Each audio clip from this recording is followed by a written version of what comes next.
भारत और वेस्टइंडीज के बीच यह दौरा काफी लंबा रहा है, जहां इस दौरे पर टीम इंडिया 2 टेस्ट, 3 वनडे और 5 मैचों की T20 सीरीज खेलनी थी।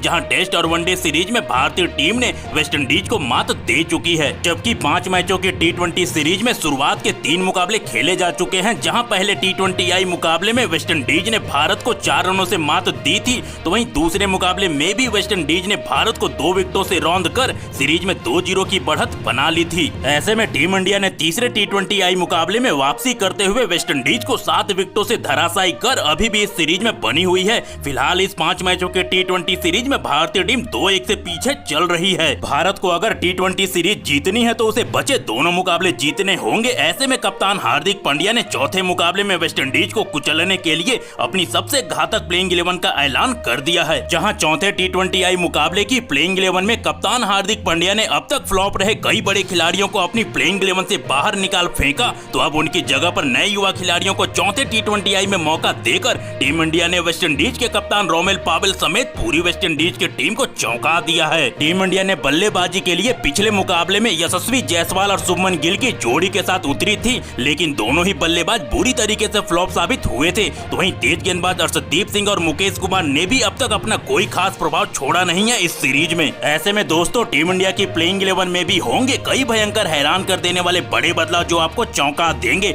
जी हां दोस्तों, आप बिल्कुल सही सुन रहे हैं। जैसा कि आपको पता है, इस सीरीज में 2-1 से आगे चल रही वेस्टइंडीज को यह सीरीज जीतने के लिए बचे 2 मुकाबलों में केवल 1 मुकाबला ही जीतना होगा। ऐसे में टीम इंडिया के लिए यह चौथा मुकाबला सीरीज में बने रहने के लिए हर हाल में जीतना बन जाता है बेहद अहम। तो अब ऐसे में दोनों ही टीमें इस मुकाबले को जीतने के लिए अपनी जान लगाते दिखेंगे। ऐसे में हमको एक बेहद रोमांचक मुकाबला देखने मिलेगा। तो दोस्तों, इस वीडियो में हम आपको बताने वाले हैं 5 मैचों की इस T20 सीरीज का चौथा मुकाबला भारत और वेस्टइंडीज के बीच कब और कहां खेला जाएगा। इसके अलावा इस मुकाबले की शुरुआत कब होगी, भारत और वेस्टइंडीज के बीच आज तक खेले गए T20I मुकाबलों के क्या रहे हैं आंकड़े। तो इन सभी आंकड़ों के लिहाज से दोनों में से कौन सी टीम किस पे नजर आती है ज्यादा भारी। वहीं भारत और वेस्टइंडीज के बीच खेले जाने वाले चौथे T20I मुकाबले की टीम इंडिया की क्या हो सकती है सबसे बेस्ट, घातक और खतरनाक प्लेइंग 11। वहीं चौथे T20I मुकाबले में आखिर क्यों टॉस जीतने वाली टीम यह चौथा T20I का मुकाबला जीतेगी। इसके अलावा इस अहम मुकाबले से जुड़ी कई अहम बातें जिसे जानना आपके लिए है बेहद जरूरी। लेकिन इससे पहले दोस्तों, आप हमारे वीडियो में नए हो तो भारतीय टीम से जुड़े हर छोटे बड़े अपडेट से अपडेटेड रहने के लिए चैनल को सब्सक्राइब, वीडियो को लाइक और शेयर करना बिल्कुल ना भूलें। अब अगर भारत और वेस्टइंडीज के बीच खेले जाने वाले इस मुकाबले की बात करें तो इस मुकाबले के हुए तीनों मुकाबले वेस्टइंडीज में ही खेले गए थे,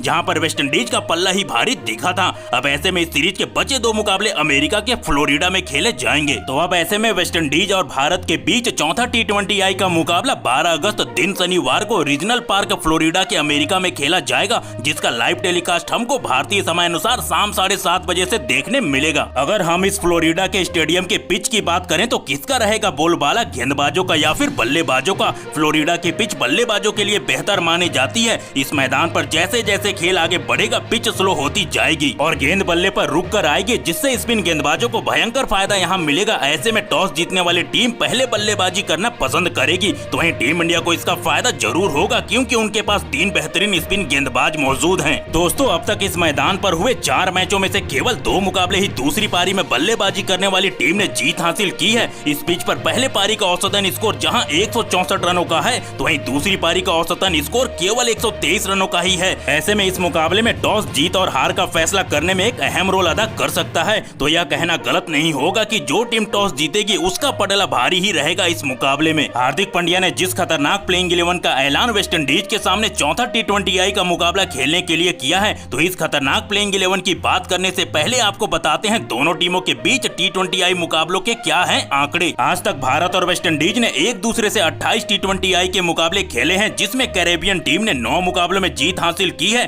तो इंडिया की टीम ने 18 मुकाबलों में वेस्टइंडीज को धूल चटाते हुए अपना दबदबा बना के रखे हुए हैं। ऐसे में इन आंकड़ों के लिहाज से भारतीय टीम वेस्टइंडीज से मजबूत तो नजर आती है, लेकिन अगर कप्तान हार्दिक पांड्या ने पहले 2 T20I मुकाबले की तरह इस चौथे मुकाबले में भी वेस्टइंडीज को हल्के में लिया तो चौथा मुकाबला भी भारतीय टीम गंवा सकती है, तो इसके साथ यह सीरीज भी हार सकती है। अब अगर इस मुकाबले में भारतीय टीम को हार का सामना करना पड़ता है तो हार्दिक पांड्या की कप्तानी वाली भारतीय टीम यह सीरीज गंवा देगी। ऐसे में वेस्टइंडीज 3-1 से इस सीरीज में अजय बढ़त हासिल कर लेगी। वैसे टीम इंडिया वेस्टइंडीज से आखिरी बार 2017 में T20I सीरीज हारी थी। ऐसे में कप्तान हार्दिक पांड्या इस चौथे T20I मुकाबले में अपनी प्लेइंग 11 में कई बड़े बदलाव करते हुए चौथे मुकाबले में वेस्टइंडीज को मात देने के लिए पूरी तरीके से तैयार हैं। ऐसे में अब अगर टीम इंडिया की प्लेइंग 11 में सलामी बल्लेबाजी की बात करें तो इस चौथे T20I मुकाबले में हमको शुभमन गिल की जगह पर यशस्वी जायसवाल ईशान किशन के साथ पहले पारी की शुरुआत करते दिख सकते हैं। ऐसे में दोनों ही बाएं हाथ के बल्लेबाज इस बार करेंगे भारतीय पारी की शुरुआत और दोनों से उम्मीद होगी टीम इंडिया को एक बेहतर शुरुआत दिलाने की। ऐसे में भारतीय टीम की प्लेइंग 11 में नंबर 1 पे बाएं हाथ के खतरनाक बल्लेबाज यशस्वी जायसवाल खेलेंगे। यशस्वी जायसवाल अपने आक्रामक बल्लेबाजी करने के लिए जाने जाते हैं। तीसरे T20I मुकाबले में जब इनको डेब्यू करने का मौका मिला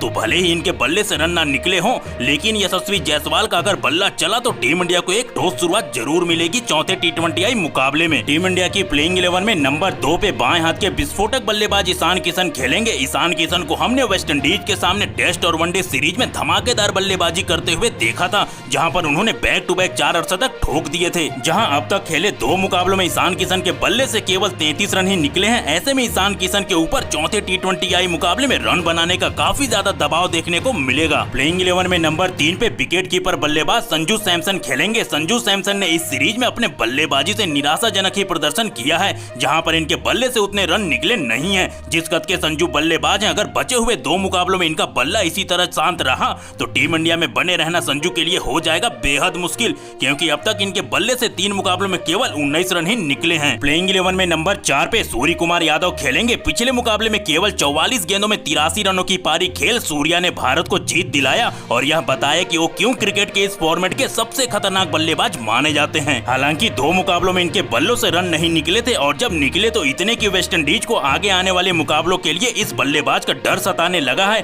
कि अगर सूर्या का बल्ला इसी तरह चला तो भारतीय टीम यह सीरीज अपने नाम कर लेगी और वेस्टइंडीज का सीरीज जीतने का सपना भी सूर्या तोड़ देंगे। प्लेइंग 11 में नंबर 5 पे T20 सीरीज के बीते 3 मुकाबलों में अपने बल्ले से आग उगलने वाले बाएं हाथ के तिलक वर्मा खेलेंगे, जिन्होंने अपने डेब्यू T20 सीरीज में ही अपनी तेज तरार बल्लेबाजी से हर किसी को खूब प्रभावित किया। जहां पे तिलक वर्मा ने अपने खेले तीनों मुकाबलों में ही बेहतरीन अंदाज में बल्लेबाजी करते हुए 139 रन बनाकर इस सीरीज के सबसे बड़े रन मशीन अब तक रहे हैं तिलक वर्मा। प्लेइंग 11 में नंबर 6 पे बाएं हाथ के ऑलराउंडर खिलाड़ी अक्षर पटेल खेलेंगे। जैसा कि दोस्तों हम सब जानते हैं अक्षर पटेल कितने खतरनाक खिलाड़ी बन के उभरे हैं पिछले 1 साल में। हालांकि इनको ज्यादा मौका बल्लेबाजी और गेंदबाजी का तो नहीं मिला है इस सीरीज में, पर जब भी मौका मिलता है 100% खरे उतरते हैं अक्षर पटेल। वैसे इनको थोड़ा ऊपर टीम इंडिया बल्लेबाजी करवा सकती है। प्लेइंग 11 में नंबर 7 पे टीम इंडिया के कप्तान हार्दिक पांड्या खेलेंगे, जो कि बतौर फिनिशर बल्लेबाज बड़े बड़े छक्के लगाने के लिए जाने जाते हैं, तो अपनी गेंदबाजी से विकेट भी निकालने का दमखम रखते हैं। इस सीरीज में पांड्या ने ऑलराउंड खेल दिखाते हुए अपने बल्लेबाजी से जहां 65 रन तो गेंदबाजी से 4 विकेट निकालते हुए ऑलराउंड खेल दिखाया, लेकिन अब तक इनसे हमको उतनी अच्छी कप्तानी इस सीरीज में देखने को नहीं मिली है। प्लेइंग 11 में नंबर 8 पे यजुवेंद्र चहल खेलेंगे, जिन्होंने इस सीरीज में अपनी शानदार गेंदबाजी से 4 विकेट निकाले हैं। यजुवेंद्र चहल मिडिल ओवर में एक विकेट टेकर गेंदबाज हैं, जो कि मैच का रुख अपनी गेंदबाजी से बदल देने का दमखम रखते हैं। जैसा कि हमने दूसरे T20I मुकाबले में देखा था, कैसे हार चुके मुकाबले को चहल ने लगभग जितवा ही दिया था। प्लेइंग 11 में नंबर 9 पे ऑर्थोडॉक्स स्पिन गेंदबाज कुलदीप यादव खेलेंगे, जो कि अपनी मिस्ट्री गेंदबाजी करने के लिए जाने जाते हैं। इनकी गेंदबाजी को पढ़ना इतना आसान होता नहीं है बल्लेबाजों के लिए, और हमने तीसरे मुकाबले में देखा कि कैसे अपनी खतरनाक गेंदबाजी से 3 विकेट निकालकर वेस्टइंडीज की बल्लेबाजी को कर दिया था तहस नहस। प्लेइंग 11 में नंबर 10 पे बाएं हाथ के अर्शदीप सिंह खेलेंगे, जो कि डेथ ओवर में कंजूसी से गेंदबाजी करने के लिए जाने जाते हैं, लेकिन बीते 3 मुकाबलों में इनकी गेंदबाजी से उधार देखने को नहीं मिली, जिसके लिए वो जाने जाते हैं। अब तक केवल 3 मुकाबले खेल 3 विकेट ही निकाले हैं अर्शदीप सिंह ने, और इसके साथ 10 से ज्यादा की इकोनॉमी से रन भी लुटाए हैं। प्लेइंग 11 में नंबर 11 पे एक बड़ा बदलाव मुकेश कुमार की जगह पर तेज गेंदबाज उमरान मलिक को किया गया है शामिल। उमरान मलिक अपनी तेज गति की गेंदबाजी से बल्लेबाजों को चौंका देने के लिए जाने जाते हैं।